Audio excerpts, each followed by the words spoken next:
Before we go into the beast of Revelation, there is a prophecy in Revelation chapter 12 that we need to go over, and that is the 1260-day prophecy. This will help us understand who and what the beast is in chapter 13. There are 7 places in the Bible where this 1260-day prophecy exists. First and foremost, Daniel 7:25, Daniel 12:7, both referring to a time, times, and dividing of a time. Revelation 11:2, 42 months. Revelation 13:5, 42 months. Revelation 12:14, time, times, and half a time.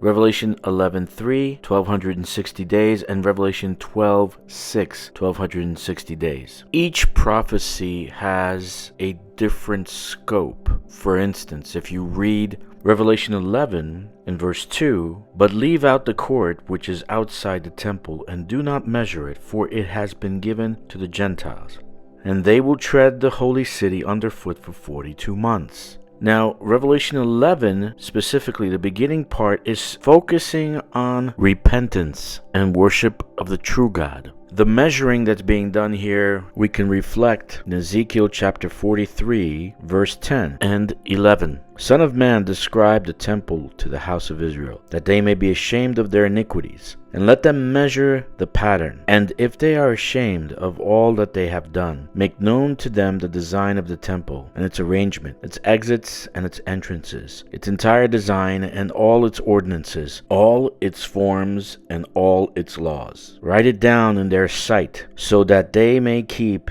its whole design and all its ordinances and perform them." This 42-month prophecy happens just before the 7th trumpet, when Jesus returns. So this is at the end. Now, the prophecy in Revelation 12:6, in a historical sense, happens after the ascension of Jesus Christ. And we read, "Then the woman fled into the wilderness, where she has a place prepared by God, that they should feed her there 1260 days." So there is a complete difference between the prophecy in Revelation 12 and the prophecy in Revelation 11. In Revelation 11:1, John was given a reed like a measuring rod, and the angel stood saying, "Rise and measure the temple of God and those who worship there." There is a distinction between those that are worshiping in the temple of God and the Gentiles that are outside in the courtyard. After this measuring, the 2 witnesses appear, and they proclaim the testimony of Jesus Christ, which they end up finishing in Revelation 11, verse 7. This 42-month period that's described in chapter 11, verse 2, appears in Revelation 13:5. "And he was given a mouth speaking great things and blasphemies, and he was given authority to continue for 42 months.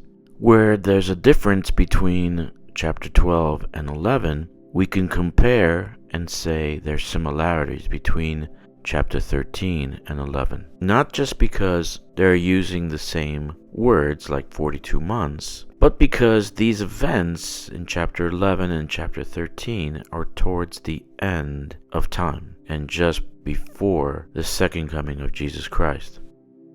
You really cannot go into the beast of chapter 13 without having to review the prophecies in the book of Daniel. So I want to shorten and summarize the prophecies in the book of Daniel, because where Daniel finishes is where this prophecy in Revelation 13 begins. Now, in Daniel chapter 2, King Nebuchadnezzar, the king of Babylon, had a dream, and he dreamt a great image, and that image was made from gold, silver, bronze, and iron, and the toes were made of iron and clay. Now the head, made of gold, was the Babylonian Empire.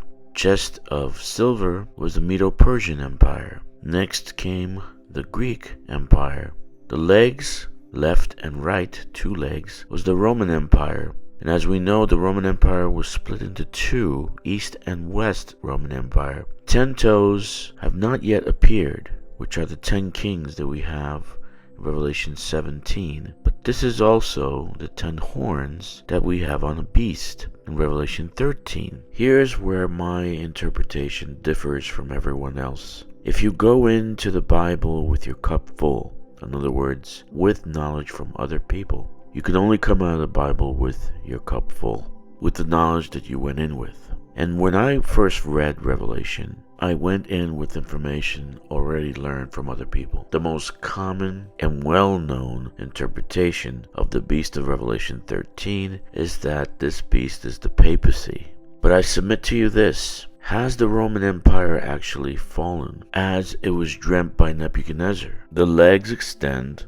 all the way to the end times, where the 10 kings take over. In Daniel chapter 2, verse 40, we read, "The fourth kingdom shall be as strong as iron, inasmuch iron breaks in pieces and shatters everything. Like iron that crushes, that kingdom will break in pieces and crush all others." This is clearly the Roman Empire, and the Roman Empire split into two, east and west. We keep on reading, verse 41, "Whereas you saw the feet and toes partly powder clay and partly of iron, the kingdom shall be divided, yet the strength of the iron shall be in it, just as you saw that iron mixed with ceramic clay. And as the toes and feet were partly of iron and partly of clay, so the kingdom shall be partly strong and partly fragile." And verse 44, "And in the days of these kings the God of heaven will set up a kingdom which shall never be destroyed, and the kingdom shall not be left to other people. It shall break in pieces and consume all these kingdoms, and it shall stand forever." So some of the attributes of the Roman Empire continued on in the toes. We have iron present in the last component of this image.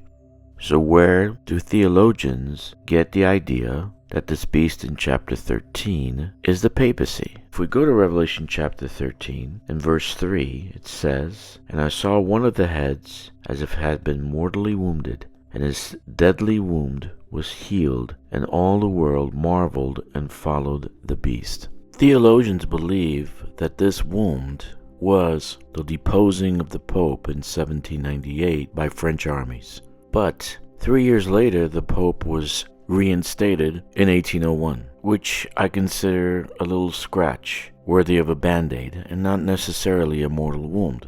As we know, the papacy is thriving and still around to this day. The origin of this idea that the papacy is the beast of Revelation chapter 13 really comes from the prophecy of Daniel in chapter 7. Daniel had a dream, and he dreamt of 4 beasts. One was like a lion, one was like a bear, one was like a leopard, and one was totally different that had teeth of iron and 10 horns. Now out of this beast came another horn, or another kingdom, which plucked out 3 of the 10 horns. So if that happened, this would leave only 8 kingdoms, the 7 original ones plus the one that came out after the 10. I encourage you to do your own research in relations to this prophecy in Daniel chapter 7. But as pertaining to chapter 13 of Revelation, that beast is unique.